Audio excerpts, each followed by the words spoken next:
Palakkad BJP തർക്കത്തിൽ പുതിയ പുതിയ മാനങ്ങൾ ഓരോന്നായിട്ട് വന്നുകൊണ്ടിരിക്കുന്നുണ്ടല്ലോ. ഇപ്പോൾ ഗോപാലകൃഷ്ണനും സന്ദീപ് വാര്യരും തമ്മിലുള്ള വലിയ തർക്കം നമ്മൾ ചാനലുകളിൽ കണ്ടു.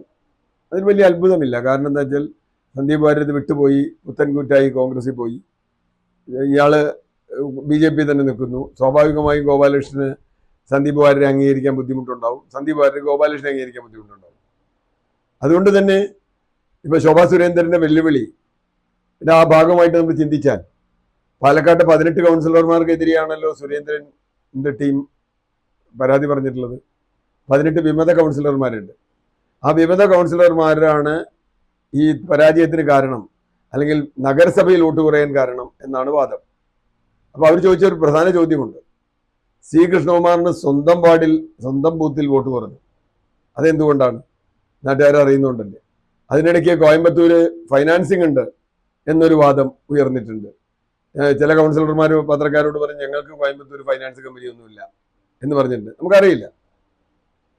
വേറൊരു റൂമർ കേൾക്കുന്നത് ഈ 18 കൗൺസിലർമാരും കുറെ പേരെങ്കിലും ചിലപ്പോൾ ഒരു മൊത്തമായോ കോൺഗ്രസിൽ ചേരാൻ സാധ്യതയുണ്ട് എന്ന വാർത്തയാണ്. അങ്ങനെയെങ്കിൽ അത് വളരെ സ്വാഗതാർഹമാണ് എന്നാണ് DCCയുടെ നേതാക്കളായ ശ്രീകണ്ഠനും അതുപോലെ തങ്കപ്പനും പറഞ്ഞിട്ടുള്ളത്.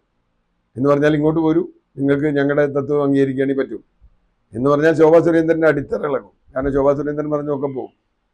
അവര് പറഞ്ഞ് കൗൺസിലർമാര് ഇനി പുതിയ കൗൺസിലറെ കിട്ടുമെന്നല്ല, ഇപ്പോഴുള്ള കൗൺസിലറെ തന്നെ ചിലപ്പോൾ കോൺഗ്രസിന് കിട്ടുന്ന രൂപത്തിലേക്ക് കാര്യങ്ങൾ മാറിയേക്കാം എന്ന് തോന്നുന്നുണ്ട്. എന്തായാലും അറിയില്ല. മുനിസിപ്പൽ ചെയർപേഴ്സൺ വളരെ അതൃപ്തിയിലാണ് നിൽക്കുന്നത് എന്നറിയാം. അവരെ പിന്തുണയ്ക്കുന്ന കൗൺസിലർമാരും അതൃപ്തിയിലാണ്.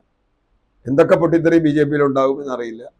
അതിന്റെ ഭാഗമായിട്ടാണ് ഗോപാലകൃഷ്ണനും ഈ സന്ദീപ് വാര്യരും തമ്മിലുള്ള അടിപിടിയും കാര്യങ്ങളൊക്കെ നടക്കുന്നത്.